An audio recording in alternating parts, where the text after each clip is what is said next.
let's start breaking down next week's games, and there's only 2 of them, which means you guys get to sit back, Nick and Bass. You don't have to talk about your own teams, but I am going to have you break down the other games. We got a barn burner here. Vikings versus Browns overseas again. Mm-hmm. Nick, I'm going to start with you on this one. Who do you have winning this game, and what is the final score? I mean, Cleveland's defense is legit. There's no denial about that. I mean, what they did against Green Bay, what they did against the Ravens. I mean, I think that Cleveland is going to shock some people this year. I think the Browns are also 2-2, if I'm correct, right? Or are they 1-3? 1-3. Well, they beat the Packers, so that counts for 2. Stinky. Wow. Yeah. Even though the Lions torched them, Packers couldn't do it. That's pretty speaks volumes. I think Minnesota is going to be playing mad, but I think Cleveland's going to pull off an upset here. Sorry, Lupicus. I'm sorry. I think that their defense is so good. And if it's even against JJ McCarthy, I mean, you have Wentz who's booty cheeks, or you got a rookie out there that's going against Myles Garrett and that tough secondary in Cleveland. It's going to be a tough game. I have Cleveland winning. I think it's going to be a close one. I think it's going to be just like the Packers-Browns game, but maybe 16-13 instead. Well, listen, we know Donald Trump's a Bears fan, and but either way, what does he think about the great state of Minnesota? The great state of Minnesota. They don't like me very much up there, but the Vikings, they really like me. JJ McCarthy, I know he voted for me. He's a winner. I'm a winner. He's the only guy that wins for the Vikings. They need a lot more JJ McCarthys. Lots more of them. Yes, but Minnesota, what a beautiful state it once was. I'll come back there. I'll fix it. But U.S. Bank, wow, what a place that is. Hopefully they build the Bears Stadium like that one. Very cool. Very good, Lupicus. Like what you got there. Look at Dosa Dion. He's all smiling with his mustache. Where's your beautiful hair? My hair is a lot nicer than yours, but you're wearing a hat today, so we can't talk about what Relentless Mike brings up. All right. Never disappoints, man. Never disappoints. All right, Bass, talk to me about this game. You got Nick saying that the Vikings are going to lose. I know you're still a little bit bitter about losing to the Browns. I'm sure you've got some confidence in them. Are they going to beat the Vikings this week, or do the Vikings get it done?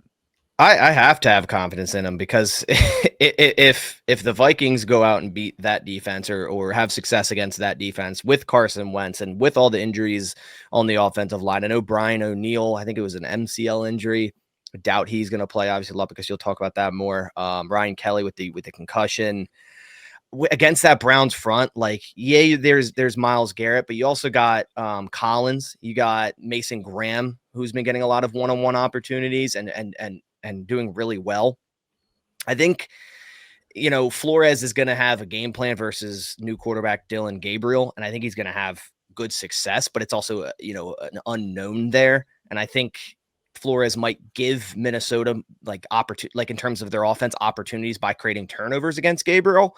But I think that Browns defense is going to be too much against Wentz. I think with the offensive line injuries, I just don't know if Minnesota's be able to move the ball. And when they struggle running the football, it just seems like their offense is very stagnant, and the Browns have a top 3 run defense as well. So I'm going to go Cleveland 17-10. Ooh, 2 for Cleveland. Dose.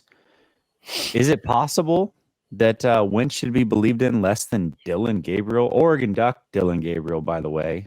Shout out to the Oregon Ducks. But it's his first start against at least a highly touted defensive coordinator. Both of your other partners here are picking against the Vikings. Do you agree with them, or do you actually have them beating the Browns this week? What are your thoughts? No, I do think it's possible because of the situation. Like, that's what it is. And look, Cleveland offensive line is in a better spot right now than it has been this season. Like, it's about as good as it's going to get. And that receiver, Isaiah Bond's been cooking a little bit for them. They're not terrible. They get their tight ends involved. There's opportunities there that can be had. There's a little bit of opportunity there. Judkins can roll a little bit. I mean, Lubbock has been going for like 80 yards in this game. So if that's the case, they got a shot. But that said, I know there's a lot of concern around Minnesota. I don't know how in the world they're going to handle that defensive line. I don't know if they're going to run the ball with much success. I think you get downhill against these guys, you got a shot. Can they do with it at offensive line? I don't know. But I do think that their receivers are going to give problems to that back. And I think they're going to give problems to that secondary across the board, to be honest with you. So for that reason, I think there's going to be enough juice for Minnesota in this one to just win some one-on-ones, make some spectacular plays. And it's about time, that those guys roll a little bit. And I think they will. I also really like Hawkinson against Delpit. I think Hawkinson's playing against Delpit. I love that matchup. So I think Minnesota does enough in this game, and I think they give a lot of problems to Gabriel. I'm going to go 17-13 Minnesota. Ooh, absolutely love it. All right, Lups, you can break the tie here and pick your Vikings. Who do you have winning this one? What are you looking for? And what's that score prediction? I think it would make it a tie. But yeah, I get it. On paper, this is a horrible matchup for the Vikings offense. Offensive line's dinged up so bad. You got Blake Brandel playing center for us. Justin School versus Myles Garrett. I won't have a solid movement for probably until next Wednesday. And then you got who's there? You might have Joe Huber playing left guard. You might have Henry Bird from the practice squad. But here's the thing. The Browns are starting Dylan Gabriel at quarterback, a rookie quarterback. Brian Flores is 4-0 against rookie quarterbacks. We're 4-0 in London. We don't lose in London. We've already been overseas. Browns still have to travel. We've been there. We didn't come back after Dublin. We stayed. Maybe we hit some pubs. But defensively, I do think Brian Flores will rally young quarterback. I know he gets it out quick, whatever. It doesn't matter. He's not going to know where to go with the football. I don't think he was ever worth a third-round pick. And I think he's going to struggle mightily. It's not going to be fireworks by any means. I think all your guys' score predictions are very close, very right. It's not going to be a very exciting game.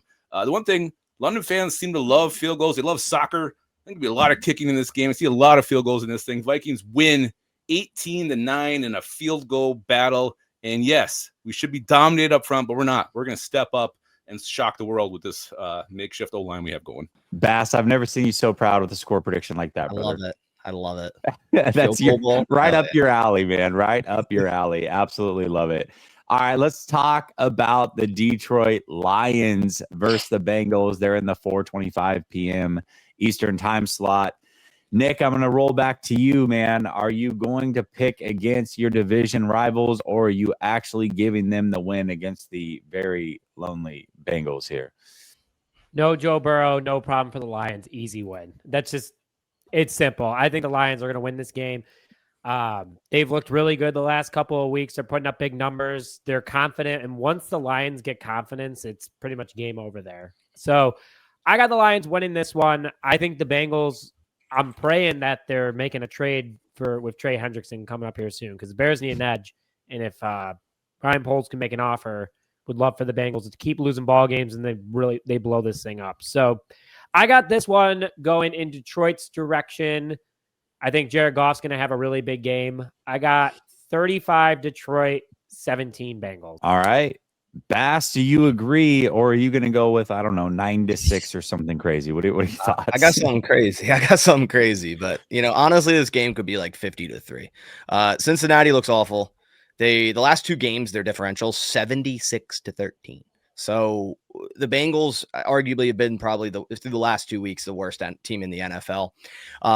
Will they make a move at quarterback? Not before this game. So I'm kind of hoping, since the Packers play them in week 6, that the Lions let Browning do just a little bit, so that he sticks in at quarterback. They don't go make a trade for someone, because I want to play Jake Browning as well. So, I think they have no run game. Their defense is terrible. I think the Lions are going to absolutely roll in this game. No joke here. I got 49-6. Oh boy. Wow. Okay. Well, a long ways away from the Jake Browning is as good as advertised. I mean, a lot of people were trying to fade Joe Burrow because Browning was playing good for a short amount, but clearly you don't believe in him and would love for him to continue playing. Lepagus, what are your thoughts on this one? What's your score prediction? I'm assuming you're going with the Lions here, and if not, kudos to you, brother. When I was here last time, we didn't really know what the Lions were. They're coming off that loss to the Packers. And since then, I truly think they're becoming the best teams in football. We've seen them win. They blew out the Bears. They were in a shootout with the Ravens. They won that. And last week they win. Special teams, defense, all steps up. This is a 3-phase team. And the Bengals are a 0-phase team. I think this is Zach Taylor's last game coaching the Bengals. I think he's fired after this one. 53-6. Lions absolutely destroy the Bengals. It's going to be gross. It's going to be gross. Wow. All right. Everybody's picking the Lions to crush them, Dose. What is your score prediction on this one, brother? What are you looking for? He said they're a 0-phase team. It's crazy. I'll tell this is what I'll say for the Bengals, though. This is interesting. I don't know who's playing corner this week.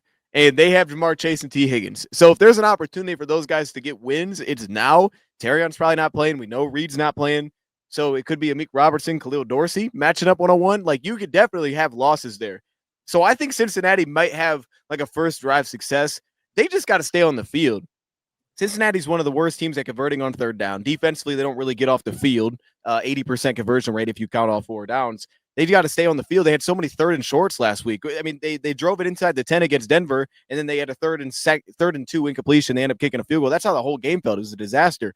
But I think they could get wins. Like, they can just throw it up and draw flags. So I think they're going to score a little bit. And I think the run game was a touch better last week. It's terrible, but it was a touch better. So I'm going to go, they get 13. I think they score on the first drive. And I think the Lions, like, ultimately kind of just slowly win this one. Like, I think that the time's just going to become a big problem. Time possession is going to be a big issue. This could be like 40 minutes to 20 minutes, 40 plus minutes time possession.